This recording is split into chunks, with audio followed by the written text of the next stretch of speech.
Assalamualaikum warahmatullahi wabarakatuh.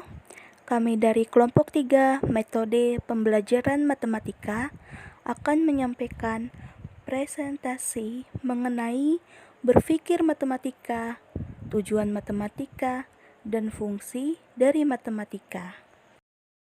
Yang pertama, kita akan membahas mengenai berpikir matematika. Berpikir matematika dapat diartikan sebagai aktivitas mental dalam melaksanakan proses matematika atau tugas matematika.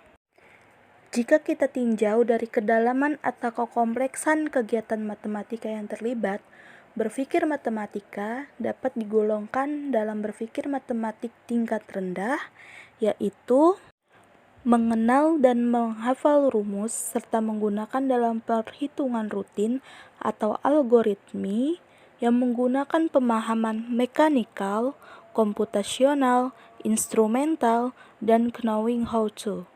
Sedangkan berpikir matematika tingkat tinggi yaitu pemahaman tingkat tinggi yang menggunakan pemahaman rasional, relasional, fungsional, knowing, berpikir kritis matematik, kreatif matematis, dan intuitif.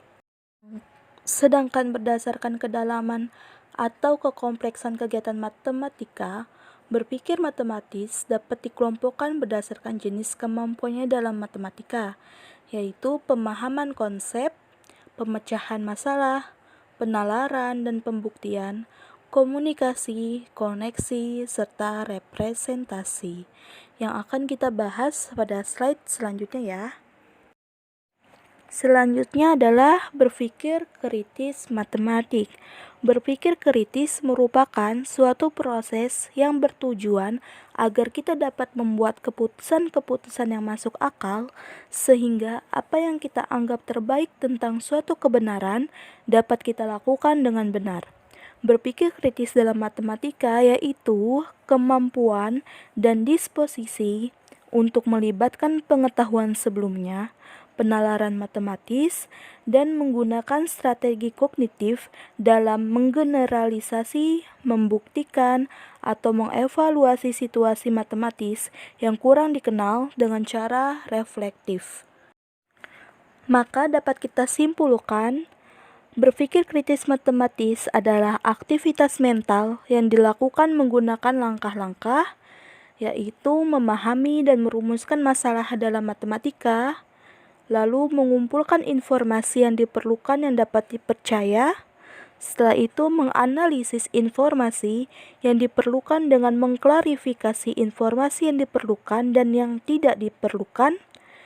Setelah itu merumuskan konjektur atau dugaan atau hipotesis, lalu membuktikan konjektur atau menguji hipotesis dengan kaidah logika, menarik kumpulan secara hati-hati, melakukan evaluasi, mengambil keputusan, dan melakukan estimasi dan generalisasi. Lebih singkatnya yaitu memahami dan merumuskan masalah, mengumpulkan dan menganalisis informasi yang diperlukan dan dapat dipercaya, merumuskan praduga dan hipotesis, menguji hipotesis secara logis, mengambil kesimpulan secara hati-hati, melakukan evaluasi dan memutuskan sesuatu yang akan diyakini atau sesuatu yang akan terjadi, serta meramalkan konsekuensi yang mungkin terjadi. Berpikir matematis dapat dikelompokkan berdasarkan jenis kemampuannya dalam matematika. Yang pertama, pemahaman konsep. Secara umum, indikator pemahaman matematika meliputi mengenal, memahami, dan menerapkan konsep, prosedur, prinsip, dan ide matematika. Yang kedua, pemecahan masalah. Pemecahan masalah sebagai suatu proses atau kegiatan mempunyai indikator, mengidentifikasi informasi dalam masalah, membuat model matematika, memilih strategi dan menerapkannya untuk pemecahan masalah, menjelaskan dan menginterpretasikan hasil serta memeriksa kembali, menerapkan matematika dengan bermakna. Mengingat pemecahan masalah tidak termasuk pada kegiatan rutin, maka jenis berpikir matematis ini termasuk dalam berpikir matematis tingkat tinggi. Yang ketiga, penalaran dan pembuktian.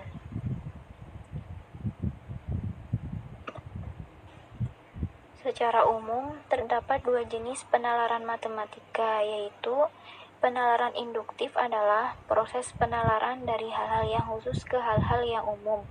Yang kedua, penalaran deduktif, proses penalaran dari hal-hal umum ke hal-hal yang khusus. Yang keempat, komunikasi.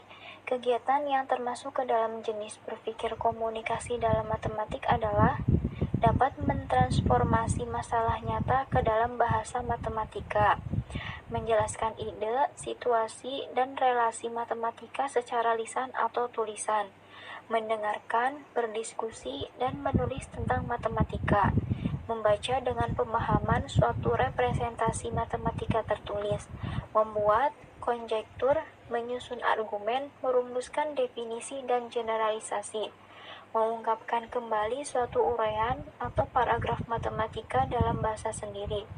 Tinggi rendahnya tingkat kemampuan berpikir matematis tergantung pada kedalaman dan kekomplekan komunikasi yang terlibat. Yang kelima, koneksi.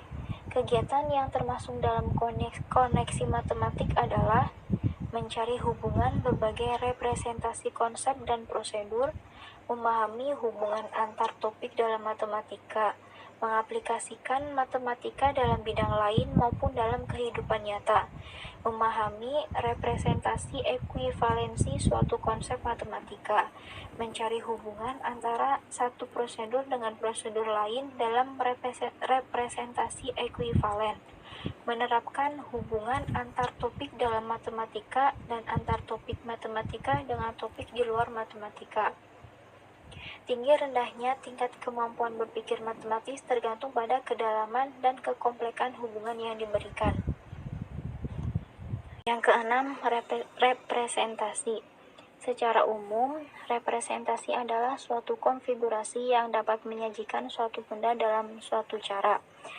Lesbos dan Baer menunjukkan 5 jenis representasi yang digunakan dalam pendidikan matematika yang meliputi representasi objek dunia nyata, representasi ganda, representasi simbol aritmatika, representasi bahasa lisan dan gambar atau representasi grafik.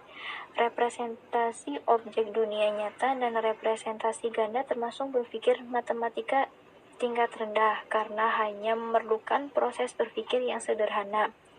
Representasi simbol aritmatika, representasi bahasa lisan, dan representasi gambar atau grafik ketiganya lebih abstrak, sehingga merupakan berpikir matematis yang tinggi dan sering dipergunakan untuk memecahkan masalah matematika. Indikator yang dapat digunakan untuk membedakan ketiga jenis representasi ini adalah representasi bahasa, ciri dan hubungan yang diobservasi di dalam masalah matematika diubah ke dalam representasi verbal atau vokal. Yang kedua, representasi gambar atau grafik. Masalah matematik diubah ke dalam gambar atau grafik. Yang ketiga, representasi simbol aritmatika. Masalah matematika diubah ke dalam simbol atau formula aritmatika. Selanjutnya yaitu ciri-ciri khusus matematika. Meskipun terdapat beraneka ragam definisi matematika, namun jika diperhatikan seksama, dapat terlihat adanya ciri-ciri khusus yang dapat merangkum pengertian matematika secara umum. Selanjutnya, Sujadi mengemukakan beberapa ciri khusus dari matematika adalah: yang pertama, memiliki objek kajian yang abstrak. Objek pembicaranya adalah abstrak. Sebagai contoh, konsep lingkaran sebagai tempat kedudukan titik-titik yang berjarak sama terhadap satu titik tertentu hanya dapat dibayangkan dalam pikiran. Untuk sampai ke pemahaman itu, biasanya dapat diberi contoh dengan cincin, roda, dan sebagainya. Yang kedua, bertumpu pada kesepakatan. Pengertian atau pernyataan dalam matematika diberikan berjenjang sangat konsisten. Contohnya, jumlah besar sudut segitiga sama dengan 180 derajat. Dapat diterima karena menerima pernyataan bahwa besar sudut lurus 180 derajat. Yang ketiga, berpola pikir deduktif. Pembahasannya mengandalkan nalar. Informasi awal berupa pengertian atau pernyataan dibuat seminimal mungkin. Kemudian ditunjukkan kebenarannya dengan kata nalar yang logis. Yang keempat, memiliki simbol yang kosong dari arti. Matematika melibatkan perhitungan dan pengerjaan operasi yang aturannya disusun sesuai dengan tata nalar. Yang kelima, memperhatikan semesta pembicaraan. Matematika dapat dialihgunakan dalam berbagai aspek ilmu maupun dalam kehidupan sehari-hari, sehingga disebut pelayan ilmu dan teknologi. Dan yang keenam, konsisten dalam sistemnya. Ada 4 tujuan pembelajaran matematika. Yang pertama, melatih cara berpikir dan bernalar dalam menarik kesimpulan. Misalnya, melalui kegiatan penyelidikan, eksplorasi, eksperimen, menunjukkan kesamaan, perbedaan, konsisten, dan inkonsisten. Yang kedua, mengembangkan aktivitas kreatif yang melibatkan imajinasi, intuisi, dan penemuan dengan mengembangkan pemikiran divergen, orisinil, rasa ingin tahu, membuat prediksi, serta mencoba-coba. Setiap siswa memiliki kemampuan yang berbeda-beda dalam memandang suatu permasalahan yang dikembangkan. Inilah yang disebut dengan pemikiran divergen yang perlu terus dikembangkan. Yang ketiga, mengembangkan kemampuan memecahkan masalah. Yang keempat, mengembangkan kemampuan menyampaikan informasi atau mengkomunikasikan gagasan antara lain melalui pembicaraan lisan, catatan grafik, peta, diagram dalam menjelaskan gagasan. Berdasarkan penjelasan yang sudah dipaparkan, dapat dimengerti bahwa matematika itu bukan hanya menghitung, tetapi siswa juga dituntut agar lebih mampu menghadapi berbagai masalah. Menurut Karso, fungsi matematika ada 3. Yang pertama, matematika sebagai alat. Siswa diberi pengalaman menggunakan matematika sebagai alat untuk memahami atau menyampaikan suatu informasi, misalnya melalui persamaan-persamaan atau tabel-tabel dalam model-model matematika yang merupakan penyederhanaan soal-soal cerita atau soal-soal uraian matematika lainnya. Yang kedua, matematika sebagai pembentukan pola pikir. Dalam pembelajaran matematika, para siswa dibiasakan untuk memperoleh pemahaman melalui pengalaman tentang sifat-sifat yang dimiliki dan yang tidak dimiliki dari sekumpulan objek. Yang ketiga, matematika sebagai ilmu pengetahuan.